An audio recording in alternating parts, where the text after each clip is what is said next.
Halo, Assalamualaikum warahmatullahi wabarakatuh. Baik, kembali lagi dengan saya Ahmad Nazriansah. Baik, di sini saya akan mempraktekkan bagaimana cara mengolah data ataupun dengan menggunakan aplikasi SPSS.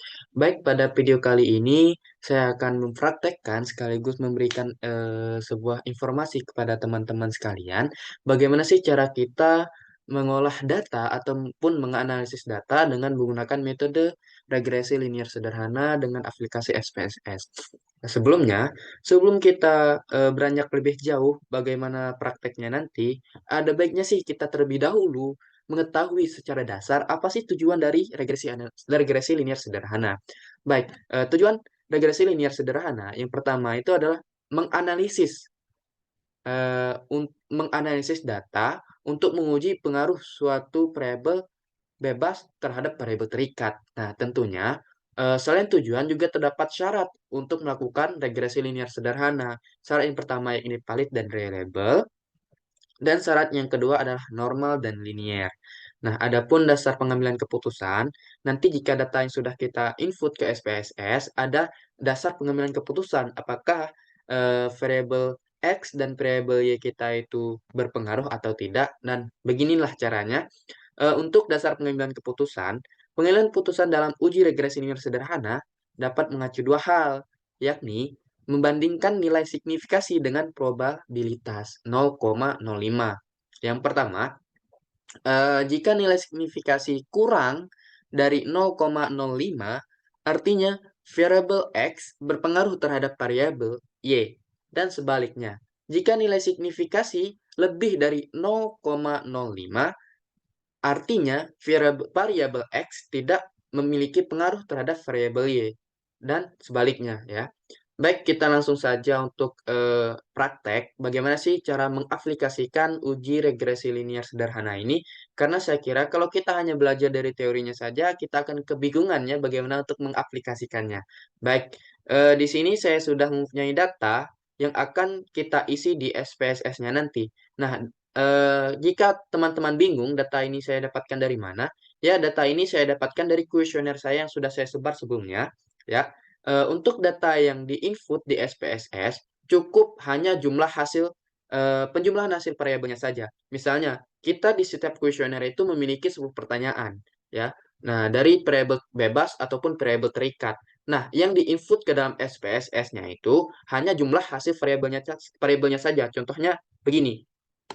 Nah, teman-teman bisa melihat ini pertanyaan variabel bebas saya memiliki 10 pertanyaan.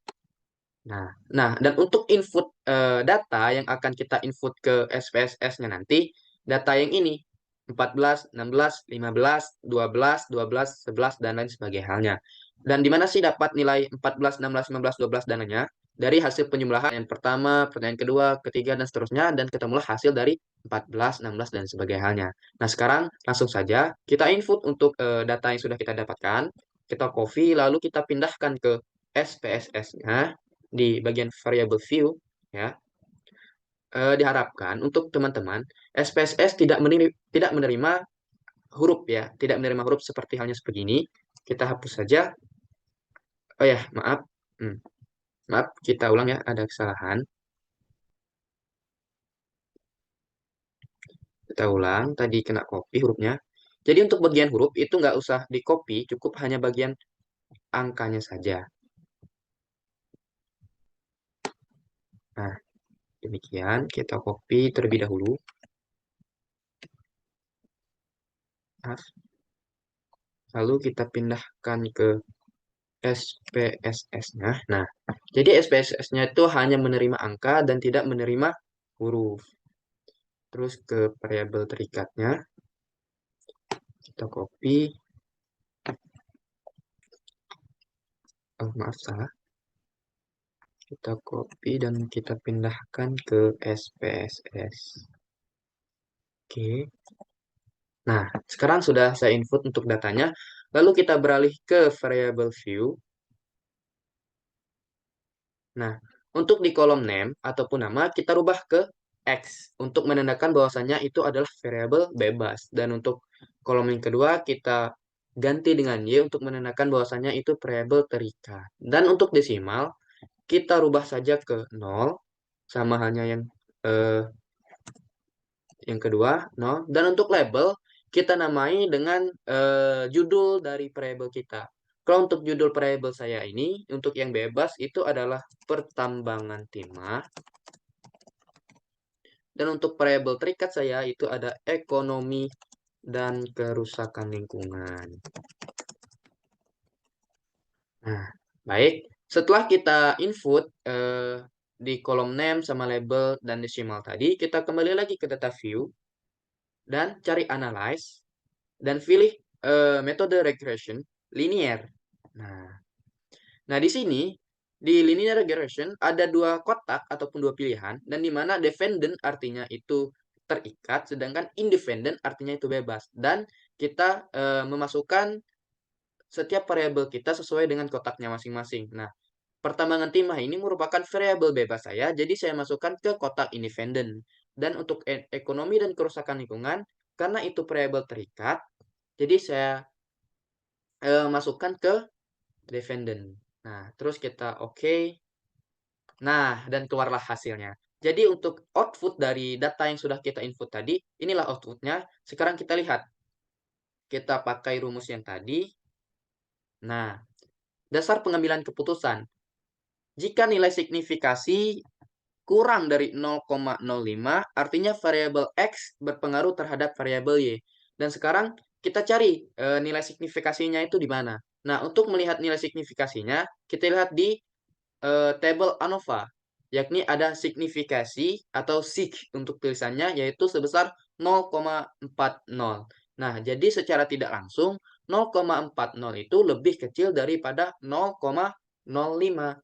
Ya, jadi untuk kesimpulannya bahwasanya nilai terdapat pengaruh antara variabel bebas dan variabel terikat di data saya kali ini. Nah, selain itu,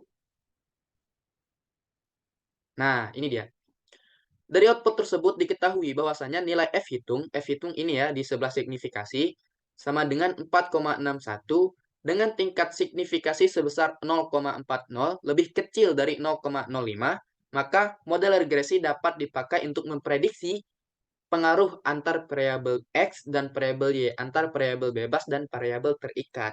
Nah, muncul lagi nih pertanyaan, apakah untuk regresi linear sederhana ini hanya bisa melihat pengaruh antar variabel X dan variabel Y saja? Tidak. Jadi untuk regresi linear sederhana juga bisa melihat seberapa besar pengaruh antara variabel bebas dan variabel terikat. Caranya bagaimana sih? Nah, caranya kita kembali ke output dari hasil pengolahan data di SPSS kita tadi dan kita cari table model summary. Nah, model summary. Terus caranya bagaimana? Di sini. Tabel di atas menjelaskan besarnya nilai korelasi atau hubungan R ini ya, sebesar 0,377.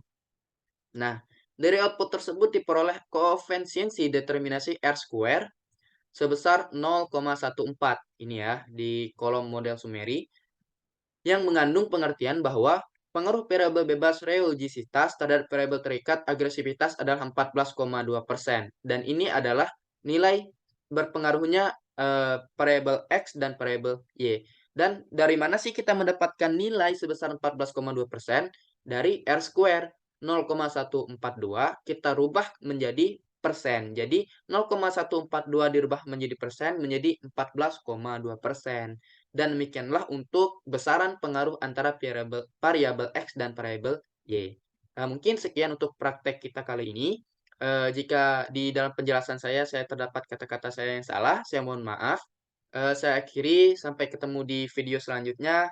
Jika kawan-kawan menganggap bahwasanya konten saya ini bermanfaat, silahkan di-share, di-like, di-komen, dan dikasih tahu untuk teman-teman yang lainnya siapa tahu ya untuk konten kali ini bermanfaat bagi teman-teman yang lainnya. Mungkin sekian dari saya.